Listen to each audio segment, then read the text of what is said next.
முன்னாள் அமைச்சர் திரு ஏவா வேலு அவர்கள் வீட்ல லஞ்ச ஒழிப்புத்துறை ரைடுனாலும் உடனே ரைடு பண்ண முடியல. கேட்ல காக்க வச்சு எல்லாம் சேஃப்டி பண்ணதுக்கு அப்புறம் தான் ரைடு அனுமதிக்கப்பட்டிருக்கு. இருந்தாலும் என்ன பிரச்சனை அப்படிங்கிறத மிக தெளிவாக அறப்போர் இயக்கம் தெரிவித்திருக்கு. ஏற்கனவே என்ன கண்கூடாக தெரிந்த ஒன்றுதான், போடப்படாத சாலைக்கு பில்லு. இதெல்லாம் உங்களுக்கே தெரியும் மக்களே, உங்களுக்கே தெரியும். இது இன்னைக்கு இல்ல, எத்தனையோ அமைச்சர்கள் செய்திருக்கிறாருங்க. இதை முடி கட்ட வந்திருக்கு பிறகுதான் நம்முடைய தமிழ்நாடு முதலமைச்சர் திரு ஜோசப் விஜய் அவர்கள், மாண்புமிகு தமிழ்நாடு முதலமைச்சர் திரு ஜோசப் விஜய் அவர்களால் மட்டும்தான் இதை முற்றுப்புள்ளி வைக்க முடியும் என்கின்ற நம்பிக்கை மக்களுக்கும் இருக்கிறது, எனக்கும் இருக்கிறது.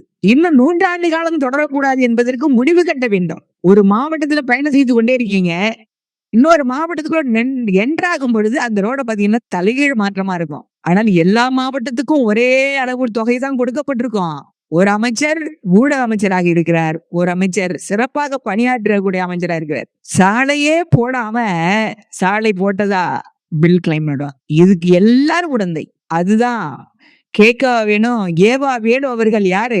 நெடுஞ்சாலைத்துறை அமைச்சர். எல்லா ஃபைலும் அவர்கிட்ட தான் இருக்கும். அவர் தான் டெண்டர், அவர் தான் சாலை போடுறது, அவர் தான் கிளைம் பண்றது, எல்லாத்துக்கும் டெண்டர் அறிவிக்கிறது அவர் தான், கிளைம் கொடுக்கறது அவர் தான், எல்லாமே. அப்போ கேட்கவா வேணும்? எத்தனை சாலைகள் இது மாதிரி இருந்துச்சுன்னு தெரியல. ஆனா இப்பொழுது அறப்போர் இயக்கம் சில குற்றச்சாட்டுகளை முன்வைத்து அதுல ஊழலை கண்டுபிடிச்சிருக்காங்க. இன்னும் பல சாலைகள் போடப்படாமல் இருக்கிறது பாத்தீங்கன்னா போட்டதா கணக்கே இருப்பாங்க போல இருக்கு. அதான் போடப்படாமல் இருக்கு. போட முடியாது. பல ஆண்டுகளாக போடப்படாமல் பல சாலைகள் இருக்கிறது. காரணம் அது போட்டதாக கணக்கு எழுதி அதை கிளைம் பண்ணிருப்பாங்க. அதனாலதான் மீண்டும் 2வது முறை போட முடியாத சூழ்நிலையில அது இருக்கலாம்.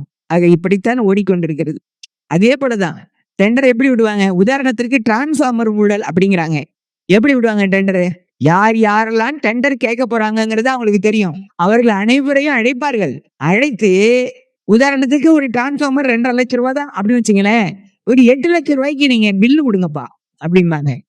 யாரு டெண்டர் கோர்றாங்களோ அவங்கள்ட்ட எல்லாரையும் கூப்பிட்டு உங்களுடைய கொட்டேஷன் 8 லட்சமா இருக்கணும், 2.5 லட்சம் தான்.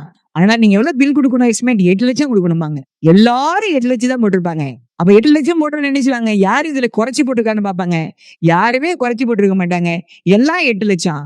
அப்ப யாரு குறைவான தொகைக்கு சப்ளை பண்றாங்கன்னு பார்த்தா யாருமே இல்ல. எல்லாம் 8 லட்சம்னா எல்லாருக்கும் சமமா பிரிச்சு அந்த டெண்டரை கொடுத்துருவாங்க. எல்லாருக்கும் சமமா பிரிச்சு அந்த டெண்டரை கொடுத்தா என்ன ஆகும்? 2.5 லட்சம் ரூபாய் 8 லட்சம் ரூபாய் என்ன ஆச்சு? 3 லட்சம் ரூபாய் வைங்க. 5 லட்சம் ரூபாய் ஒரு டிரான்ஸ்பார்மருக்கு ஊழல். இப்படிதான் பேசப்படுது, சொல்லப்படுது. ரொம்ப மோசமா இருக்கு. ஐயோ, என்ன பண்றது? தமிழ்நாடு எங்கேயோ போயிட்டு இருக்கு. நல்ல வேளை காப்பாத்துறீங்க, மக்களே காப்பாத்துறீங்க. தயவு செய்து சில விஷயங்களை திறந்த மனதோட பேச முடியல. ஆனா பாத்தீங்கன்னா பேச்ச என்னதான் பேசுறாங்க.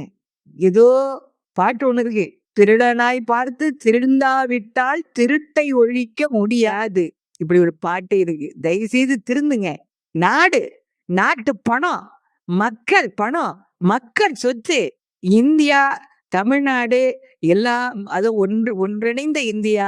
அதில் இருக்கக்கூடிய தமிழ்நாடு மாநிலம் இது வளர்ச்சி அடைய வேண்டும் என்று தயவு செய்து நினைங்க.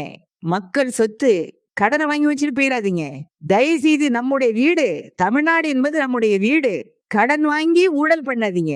கடன் வாங்கிய பணத்துல 50% திருட்டுனா அப்புறம் எப்படி நாடு பிழைக்கும்? ஆனா மிகச்சிறப்பான ஆள் போல பேச்சுகள்ல பாத்தீங்கன்னா ஐயோ அடிச்சுக்கவே முடியாது. இதற்கு 4 பேர் வேற சப்போர்ட்.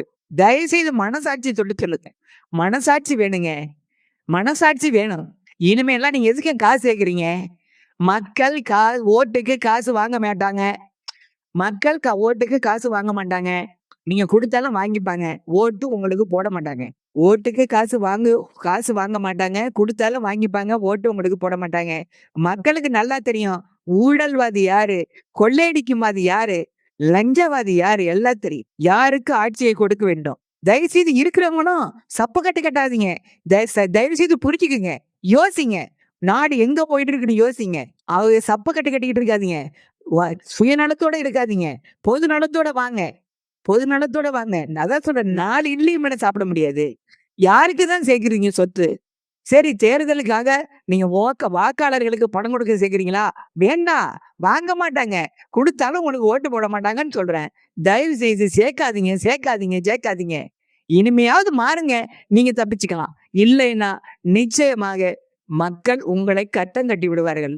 தயவு செய்து புரிஞ்சுக்குங்க. நேர்மையான ஆட்சி, ஊழல் இல்லாத ஆட்சி, கமிஷன் இல்லாத ஆட்சி, லஞ்சம் இல்லாத ஆட்சி, மனசாட்சியுடன் நடக்க வேண்டும் என்று மக்கள் எதிர்பார்க்கிறார்கள். அதை தற்பொழுதைய முதலமைச்சர் மாண்புமிகு திரு ஜோசப் விஜய் அவர்கள் கொடுத்து கொண்டிருக்கிறார்கள். எதிர்காலத்துல மக்கள் முழு எதிர்க்கட்சி இல்லாத முழு ஆதரவோட கொடுப்பார்கள் என்ற நம்பிக்கை மக்களுக்கு வந்துவிட்டது, அரசுக்கும் வந்துவிட்டது. தயவு செய்து இப்பொழுதே நீங்கள் மாற்றிக்கொண்டால் உங்கள் நடவடிக்கையை மக்கள் உங்களுக்கு ஒரு மதிப்பளிப்பார்கள் அல்லது மதிப்பிழந்து போவோம் என்பதையும் புரிந்து கொள்ள வேண்டும் என்று அன்போடு கேட்டுக்கொள்கிறேன்.